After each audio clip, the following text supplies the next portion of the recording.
बुधवार को मुंबई में दिन भर हाई प्रोफाइल ड्रामा चलता रहा। एनसीपी पर कब्जे की लड़ाई में अजीत पवार और शरद पवार दोनों खेमों ने शक्ति प्रदर्शन किया।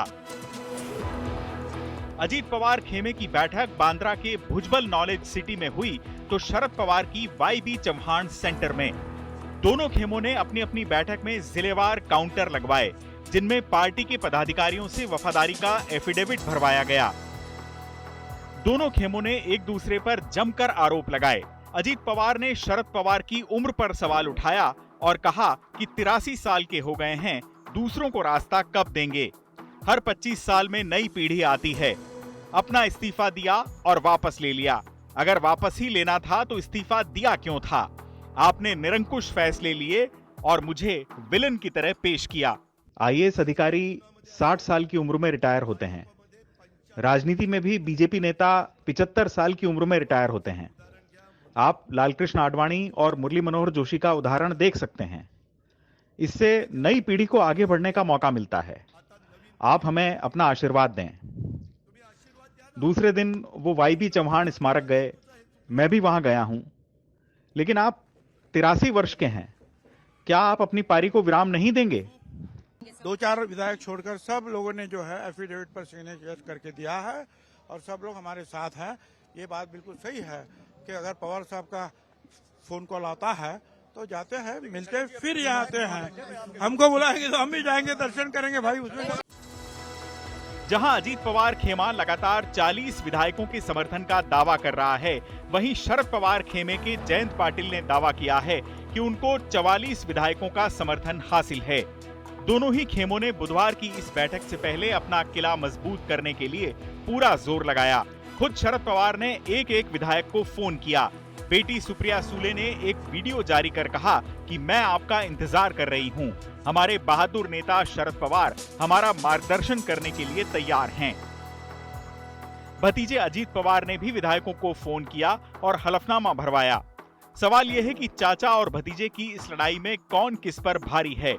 अगर बुधवार की बैठक में शामिल विधायकों की संख्या को आधार बनाया जाए तो फिलहाल भतीजे का पलड़ा भारी नजर आ रहा है। महाराष्ट्र में एनसीपी के विधायकों की कुल संख्या 53 है। अजीत पवार की बैठक में कुल 31 विधायक और 4 एमएलसी मौजूद रहे। अगर बात शरद पवार की करें तो उनके खेमे में फिलहाल 14 एमएलए नजर आए।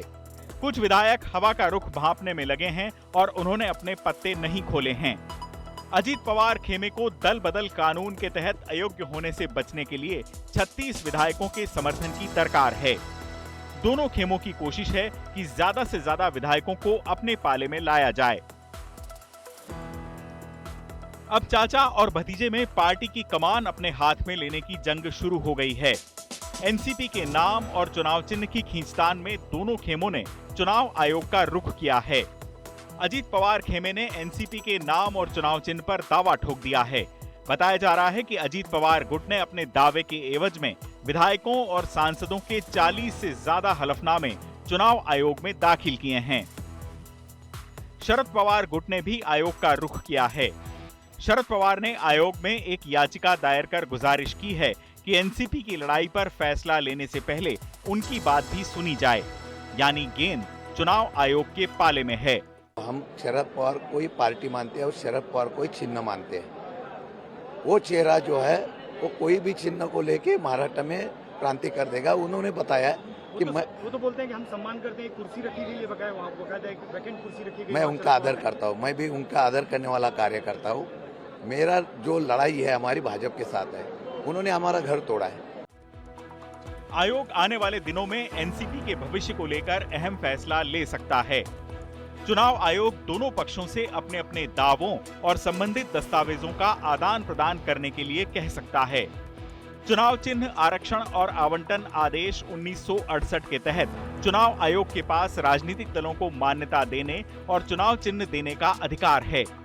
आयोग के मुताबिक किसी मान्यता प्राप्त राजनीतिक दल में कोई गुट बगावत कर पार्टी पर दावा करता है तो उसके पास यह फैसला लेने का अधिकार है कि पार्टी किस गुट के पास रहेगी। इसके लिए आयोग दोनों गुटों के दावों की पड़ताल करता है। आयोग जिस गुट के दावों से संतुष्ट होता है उसके हक में फैसला सुनाता है। आयोग सबसे पहले किसी गुट के पास विधायकों की संख्या और संगठन में उसकी शक्ति देखता है। पार्टी के संविधान और पार्टी के पदों पर बैठे लोगों की सूची की जांच भी की जाती है। आयोग यह भी देखता है कि पार्टी संगठन में कितने सदस्य बागी गुट का समर्थन करते हैं। विधायकों और सांसदों का समर्थन भी देखा जाता है।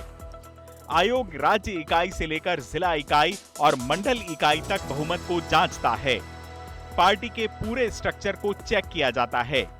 पदाधिकारियों को ये लिखकर भी देना पड़ता है कि हम किस गुट के साथ हैं। चुनाव आयोग दोनों गुटों के दावों की जांच करता है। जांच के बाद ही किसी एक गुट के पक्ष में फैसला सुनाता है। अगर यह तय नहीं हो पाता है कि किस गुट के पास बहुमत है, तो आयोग पार्टी सिंबल को फ्रीज भी कर सकता है। अगर तुरंत चुनाव होने हों, तो अस्थायी तरीके से मामले का समाधान निकाला जाता है। आयोग दोनों गुटों को अस्थायी चुनाव चिन्ह और नाम देता है। चुनाव आज तक।